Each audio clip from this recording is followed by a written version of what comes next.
Isn't there any other way you can help her? She's getting sicker. The problem with your mum's sickness, as you call it, is it isn't covered. The Last Saint is a provocative, troubling and emotional film that gives the viewer a powerful experience of the drug culture in New Zealand. It tells the story of Minka, a young Samoan boy trying to help his pee-addicted mother. In the process, he becomes a drug courier and witnesses a violent and dangerous side of New Zealand society. If anything goes wrong with any of the deliveries, there'll be problems. I'm not carrying a gun. I wanted to make a film that stood alongside the great urban contemporary films coming out of Australia and America and Brazil and India. The kind of template I was working to was to make a foreign film, that kind of methodology, but here in New Zealand. And I've had really close friends that have got involved in that criminal world, and it's very real. I got no money left, Mum. Minka is played by Beulah Qawalli and gives a beautifully understated performance.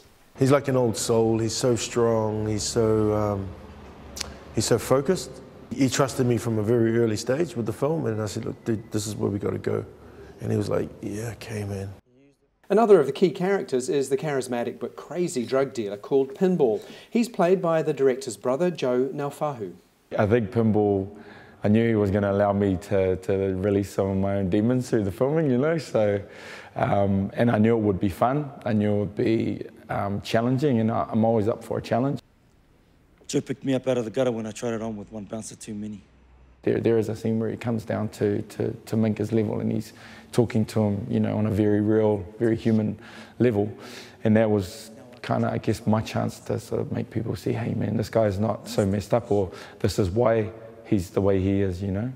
I just upped my eating really for the role. I try to I put on, you know, probably about, I think maybe 5 to 10 kgs of size, and just did a few more, you know, like a few more weights in the gym, and made a little bit more protein, and just got my dance moves going, you know, sort of practiced in front of the mirror. One or the other. Being cast for the role meant Joe had to be directed by his own brother. Daddy-O told me to give you this only if you accepted the job. There was no shirt in the wardrobe. There was no shirt element in the wardrobe, so I couldn't. All the actors just ran the other way. But Joe was like, he was born to play the role, born without a shirt on. You know, no, it's I just know how to work with him, and I know what buttons to press. I get pissed off on set sometimes, and you know, punch the wall a few times here and there, but you know, when I calm down, I was like, oh, nah, okay, he just wants the best. So I have to trust that, and end of the day, it's, you know, the finished article is there, and hopefully it's achieved what he's wanted, you know. The film was not without its problems, and during development, the director was told the film had no merit whatsoever.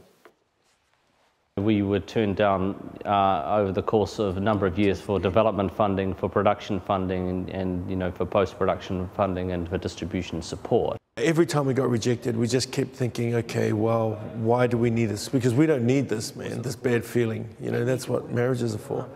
You know, we wanted to think, okay, we're doing this because we love it, and the story absolutely really needs to be told. Whilst we had to make practical compromises, we never made a story compromise. We never made a compromise in terms of our audience. You know, we always stayed, we were flexible about everything else, but we were never flexible about that. This is a very realistic depiction of a world that actually exists, and it's about a situation that some very, very young teenage New Zealanders face, you know, every day. This film can show the other side of society, that it's there, it's not going to go away. We need to recognise that, and we got to do something about it. If it makes people kind of be aware of what the youth is being exposed to at nights, then that's a really good thing.